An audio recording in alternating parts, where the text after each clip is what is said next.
നമസ്കാരം. സംസ്ഥാനത്ത് 3 ദിവസം കൂടി കനത്ത മഴ തുടരുമെന്ന് മുന്നറിയിപ്പ്. ഒഡീഷ തീരത്തോട് ചേർന്ന് ബംഗാൾ ഉൾക്കടലിൽ മറ്റൊരു ന്യൂനമർദ്ദം കൂടി രൂപപ്പെടുകയും പടിഞ്ഞാറൻ കാറ്റ് കേരളത്തിന് മുകളിൽ ശക്തി പ്രാപിക്കാൻ സാധ്യതയേറുകയും ചെയ്തതോടെ കേരളത്തിലെ അതിതീവ്ര മഴ 3 ദിവസം കൂടി തുടരുമെന്നാണ് മുന്നറിയിപ്പ്. ക്യുമുലോ നിംബസ് മേഘങ്ങൾ സംസ്ഥാനത്തെ കനത്ത മഴയ്ക്കും അതിശക്തമായ കാറ്റിനും കാരണമെന്നാണ് അറിയിപ്പ്. കാലം തെറ്റി നേരത്തെ എത്തിയ കാലവർഷമാണ് ക്യുമുലോ നിംബസ് മേഘങ്ങളുടെ രൂപീകരണത്തിന് കാരണമായത്. താരതമ്യേന താഴ്ന്നു കിടക്കുന്ന നിംബസ് സ്ട്രാറ്റസ് മേഘങ്ങളാണ് കാലവർഷക്കാലത്ത് പൊതുവെ മഴ നൽകുന്നത്. എന്നാൽ വേനൽ മഴയുടെ പ്രഭാവം വിട്ടുമാറും മുന്നേ എത്തിയ കാലവർഷം ക്യുമുലോ നിംബസ് മേഘങ്ങളുടെ രൂപീകരണത്തിന് കാരണമായി. ഇടിയോട് കൂടിയ വേനൽ മഴ നൽകുന്നത് ഉയരത്തിലുള്ള ക്യുമുലസ് മേഘങ്ങളാണ്. ഉയരത്തിലുള്ള ഈ വലിയ മേഘങ്ങളിൽ നിന്നാണ് ശക്തമായ മഴയും ചെറിയ സമയത്തേക്ക് അതിശക്തമായി ആഞ്ഞടിക്കുന്ന കാറ്റും ഉണ്ടാകുന്നത്.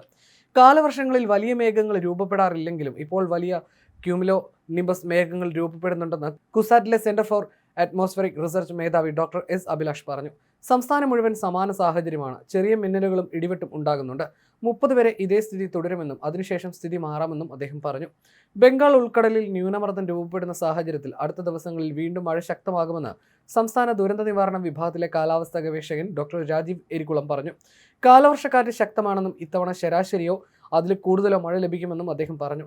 അടുത്ത 3 മണിക്കൂറിൽ കേരളത്തിലെ തൃശൂർ, പാലക്കാട്, മലപ്പുറം, കോഴിക്കോട് ജില്ലകളിൽ ഒറ്റപ്പെട്ട ഇടങ്ങളിൽ ഇടത്തരം മഴയ്ക്കും മണിക്കൂറിൽ 60 കിലോമീറ്റർ വരെ വേഗതയിൽ ശക്തമായ കാറ്റിനും, പത്തനംതിട്ട, കോട്ടയം, ഇടുക്കി, എറണാകുളം, വയനാട്, കണ്ണൂർ, കാസർഗോഡ് ജില്ലകളിൽ ഒറ്റപ്പെട്ട ഇടങ്ങളിൽ നേരിയ മഴയ്ക്കും മണിക്കൂറിൽ 50 കിലോമീറ്റർ വരെ വേഗതയിൽ ശക്തമായ കാറ്റിനും സാധ്യതയുണ്ടെന്ന് കേന്ദ്ര കാലാവസ്ഥാ വകുപ്പ് അറിയിച്ചു. കോഴിക്കോട്, വയനാട്, ഇടുക്കി ജില്ലകളിലെ വിദ്യാഭ്യാസ സ്ഥാപനങ്ങൾക്ക് ഇന്ന് അവധിയായിരിക്കുമെന്ന് കളക്ടർമാർ അറിയിച്ചിട്ടുണ്ട്. അംഗനവാടികൾ, മദ്രസകൾ, ട്യൂഷൻ സെന്ററുകൾ എന്നിവയ്ക്കും അവധി ബാധകമാണ്. വയനാട്ടിലും ഇടുക്കിയിലും പ്രൊഫഷണൽ കോളേജുകൾക്കും അവധി പ്രഖ്യാപിച്ചിട്ടുണ്ട്. സർവകലാശാല പരീക്ഷകൾക്കും PSC പരീക്ഷകൾക്കും അവധി ബാധകമല്ല.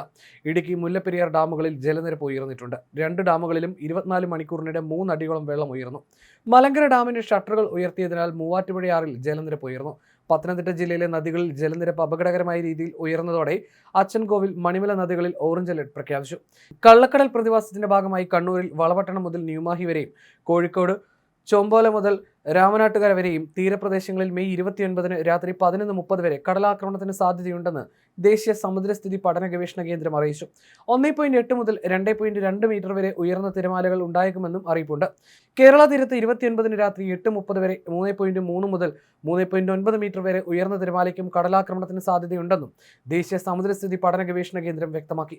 ഇതിന്റെ ഭാഗമായി കേരളത്തിലെ വിവിധ കടൽ തീരങ്ങളിൽ റെഡ്, ഓറഞ്ച് അലർട്ടുകൾ പ്രഖ്യാപിച്ചിട്ടുണ്ട്. കനത്ത മഴയെ തുടർന്ന് തിരുവനന്തപുരം ജില്ലയിലെ മലയോര മേഖലകൾ മണ്ണിടിച്ചിൽ, ഉരുൾപൊട്ടൽ ഭീഷണിയിലാണ്.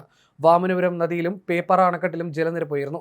പൊന്മുടി, ബോണക്കാട്, പേപ്പാറ മേഖലകളിൽ മഴ ശക്തമാണ്. ശക്തമായ മഴയെ തുടർന്ന് പൊന്മുടിയിലേക്കുള്ള വിനോദസഞ്ചാര നിരോധനം തുടരുകയാണ്. കല്ലാർ, മീൻകുട്ടി, ഗോൾഡൻ വാലി, വാഴവാൻതോൽ വെള്ളച്ചാട്ടങ്ങളിലേക്കും സന്ദർശകരെ അനുവദിക്കുന്നില്ല.